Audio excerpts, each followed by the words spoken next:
안녕하세요, 제주 호텔리어 야대입니다.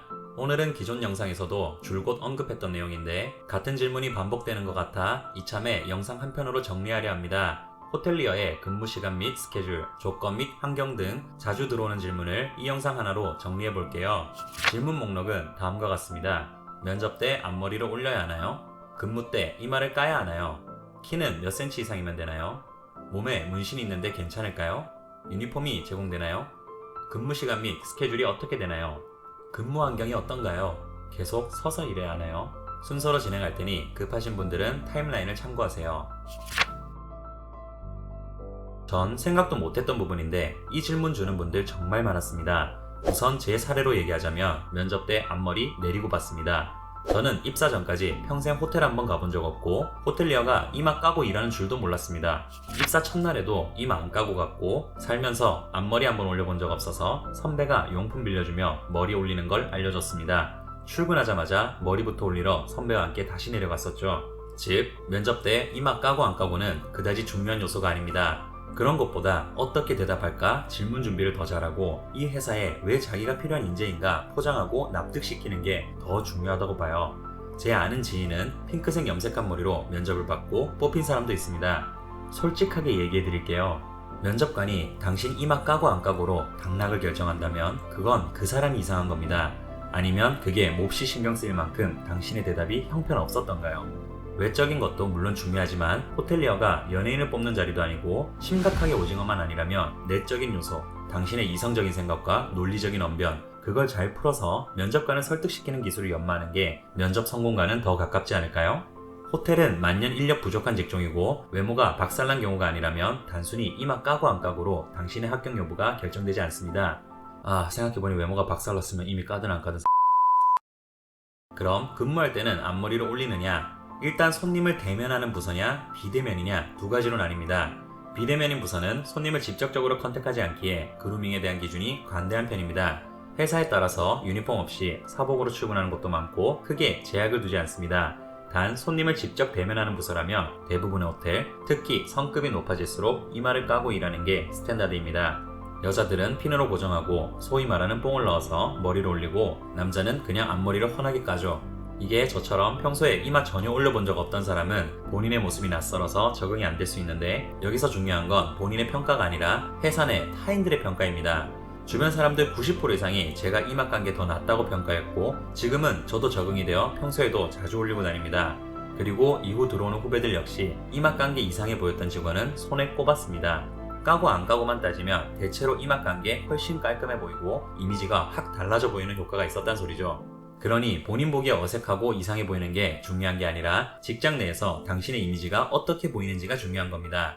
구조적으로 이마가 얼굴 절반 또는 그 이상의 면적을 차지한다거나 혹처럼 툭 튀어나와 있는 특이 케이스도 물론 존재하겠죠. 앞머리를 내린 게 더 깔끔해 보이는 사람 존재할 수 있어요. 그런 사람들은 상사가 알아서 얘기해 줍니다. 너는 앞머리 내린 게 더 나으니 내린 상태에서 스프레이로 고정하라고. 그러니 본인 이마 까고 안 까고로 심각하게 고민할 필요가 전혀 없어요. 들은 얘긴데 이마에 컴플렉스 있던 여직원이 입사하자마자 앞머리 까게 했다고 펑펑 울어서 결국 일도 못 시키고 퇴사한 사건이 있었다고 하더라고요. 손님을 대면하는 호텔리어는 기본적으로 이마 깐다고 생각하면 됩니다. 괜히 서로 힘들고 불편하게 만들지 말고 그냥 원래 그런 직종이라고 알고 오시면 돼요. 안 하는 곳도 있겠지만 그냥 깐다고 생각하는 게 서로 편합니다. 앞머리 하나로 그렇게 예민하다면 결국 서로 불편해집니다. 단도직입적으로 말해 회사는 학교가 아니라서 개개인의 컴플렉스까지 감싸줘가며 당신을 채용할 의무는 없습니다. 그 부분이 도저히 양보가 안 된다면 전혀 관련이 없는 업종을 선택하시는 게 맞는 겁니다. 키에 관해서는 외모 관련 영상에서 이미 말씀드렸는데 저는 구체적으로 키를 명시해둔 공고는 아직 본 적이 없습니다. 제가 일했던 곳도 중력의 영향을 많이 받아 땅에 붙은 채로 돌아다니는 친구들 꽤 많았습니다. 앞머리 올리고 내리고의 차이처럼 키가 그렇게 중요한 요소로 작용하는지 저는 잘 모르겠습니다. 그냥 적응 잘하고 일 잘하면 장땡이라고 생각해요. 이걸 이런 식으로 한번 생각해 볼까요? 본인 키가 작은 게 컴플렉스라서 비관만 하는 친구랑 그걸 단점으로 생각하지 않거나 설령 단점으로 받아들이고 있어도 그걸 상쇄할 장점을 갖춘 친구가 있다면 상사라면 당연히 후자가 예뻐 보일 겁니다. 생기 넘치는 미소를 짓고 활력 있게 일하며 손님을 기분 좋게 해주는 친구가 있다면 그 사람의 작은 키가 단점으로 보일까요? 이전 영상에서 말씀드렸지만 본인의 한계치는 본인이 정하는 거지 남이 정하는 게 아닙니다. 네가 우리의 고통을 알아? 네가 이런 거로 고민하는 우리의 심정을 알긴 해? 라고 얘기하고 싶다면 글쎄요. 그래서 그 고통 백날 알아달라고 얘기하며 세상이 변하고 사회가 따뜻해져서 당신을 아름답게 봐줄까요? 저 한 명의 위로가 필요하세요? 아니면 지금의 문제를 스스로 극복하고 사회에서 당당히 인정받기를 원하세요?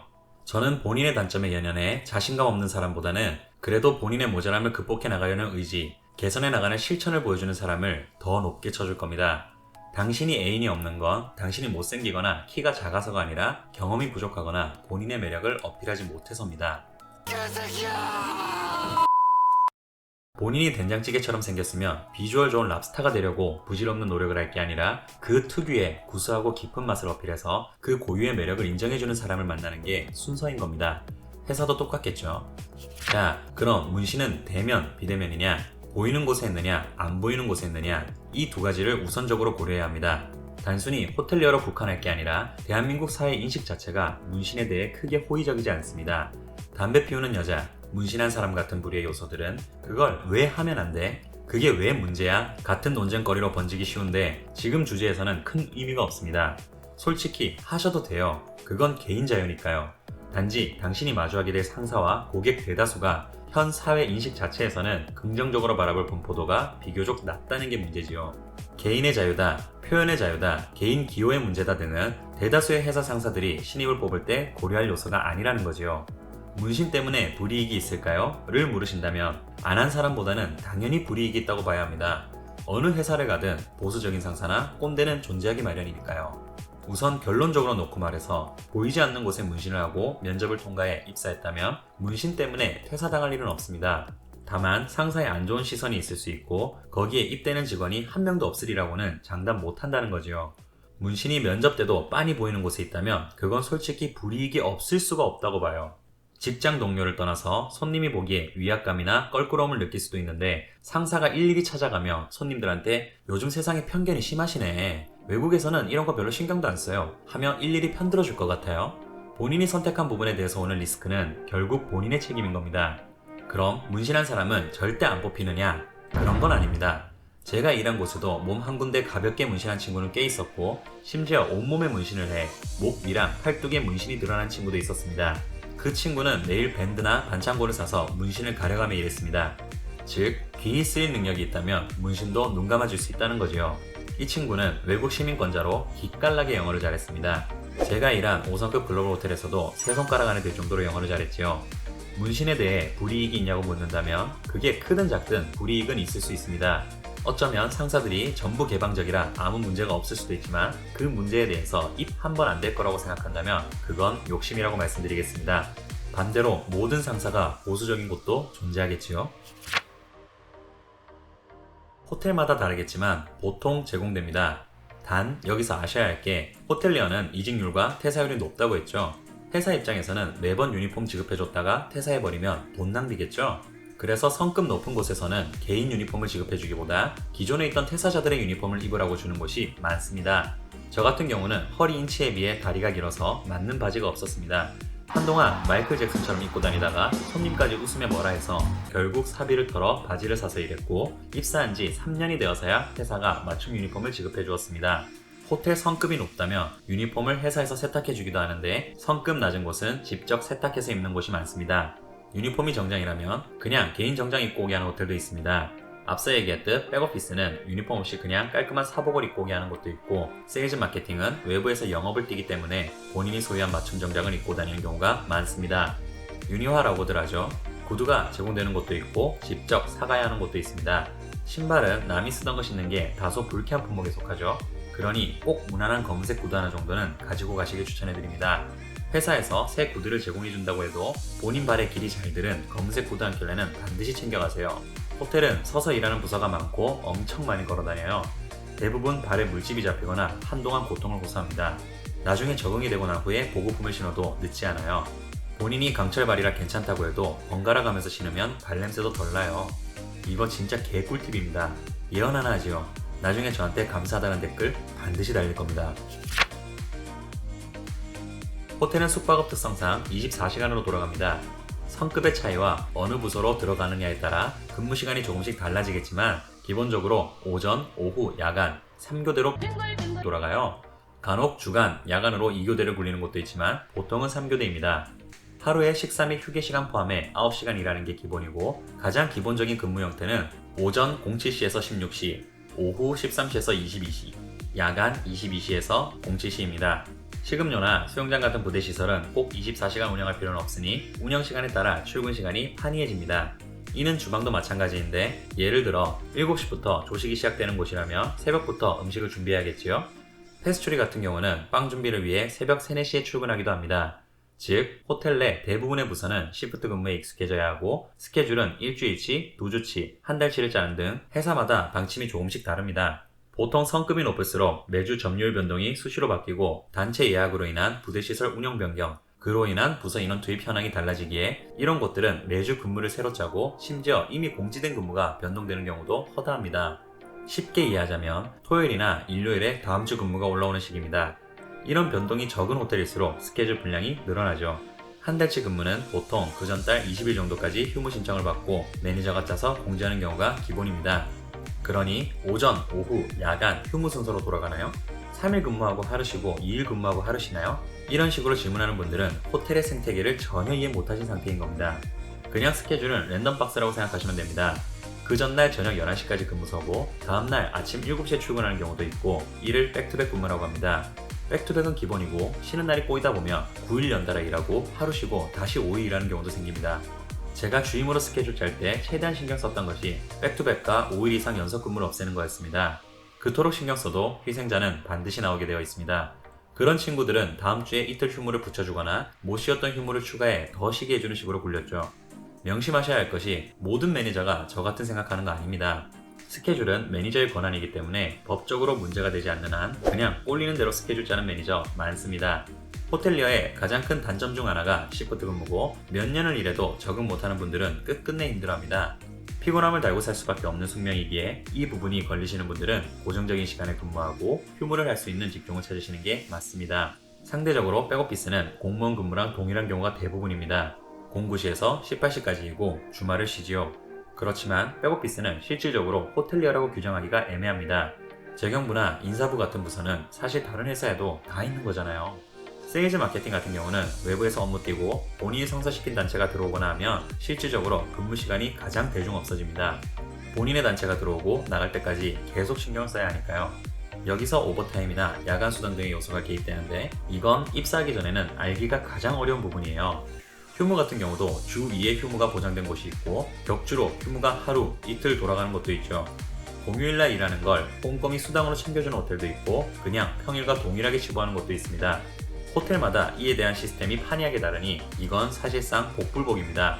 따라서 호텔 입사할 때 단순히 회사에서 제시한 연봉만 가지고 판단하면 반드시 후회할 일이 생깁니다. 간략한 예를 몇 개 들어보죠. 주 2회씩 한 달에 8회 쉬면서 연봉 2,000 받는 거랑 격주로 쉬어 한 달에 6회 쉬면서 동일한 연봉 받는 게 똑같다고 할 수는 없겠죠? 오버타임 겁나게 많이 하는데 비용 챙겨주지 않고 기본 월급 190만원으로 고정한 호텔이 있을 수 있고 기본급이 150만원인데 초과 근무할 때마다 챙겨주는 호텔이 있을 수 있겠죠. 기본급이 낮은데 공휴일 일할 때마다 1.5배 수당 챙겨주고 야간 수당 다 챙겨주는 호텔과 월급이 꽤 높은데 공휴일이나 야간 수당을 안 쳐주는 호텔도 있겠죠.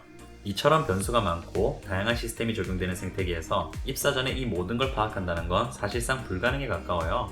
입맛대로 골라 입사한다는 건 포기하시는 게 좋습니다. 따라서 가장 좋은 방법은 처음 시작할 때 5성급 호텔에 들어가서 최대한 인맥을 많이 쌓아두는 겁니다. 그럼 아름아름 한 달이 건너서 알게 되는 호텔리어가 많아지고 타 호텔 근무 형태나 대략적인 연봉, 휴무 및 연차 등의 시스템을 보다 수월하게 파악하게 됩니다. 명심하세요. 호텔리어는 제시된 연봉이 전부가 아닙니다. 단순히 액수가 높다고 기존 일하던 곳보다 좋을 거라고 판단하는 게 가장 어리석은 짓입니다. 어느 호텔을 선택하든 일장일단이 있으니 최대한 만족할 만한 급여 시스템이 갖춰진 곳에 입사할 수 있길 기원하겠습니다. 서서 일하는 건 역시 대면과 비대면이 중요합니다.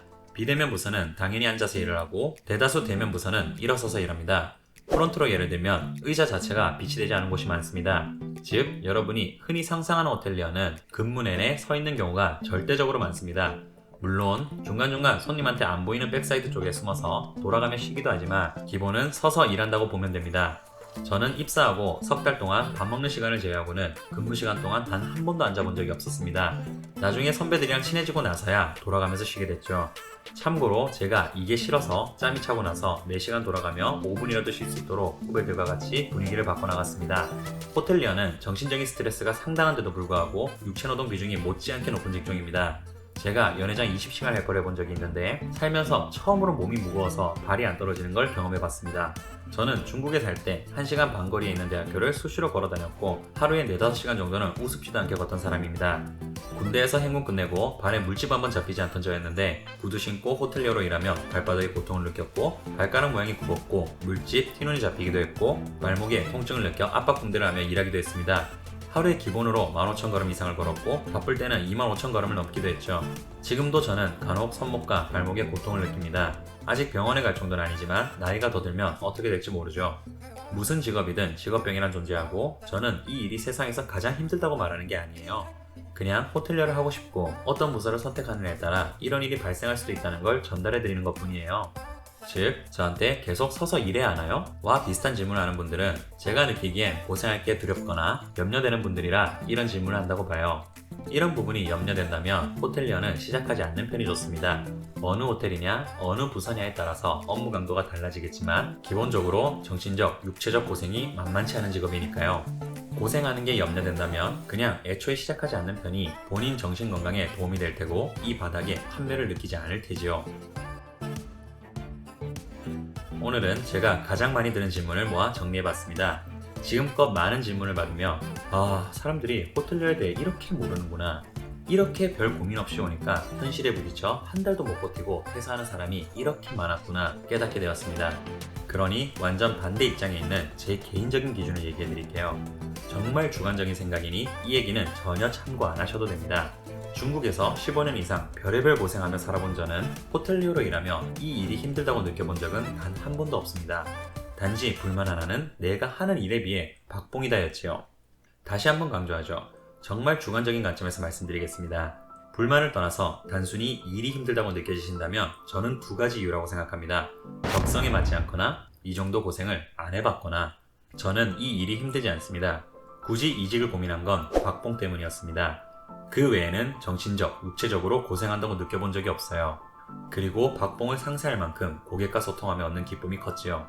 인생에서 추구하는 가치와 기준은 다 다른 겁니다.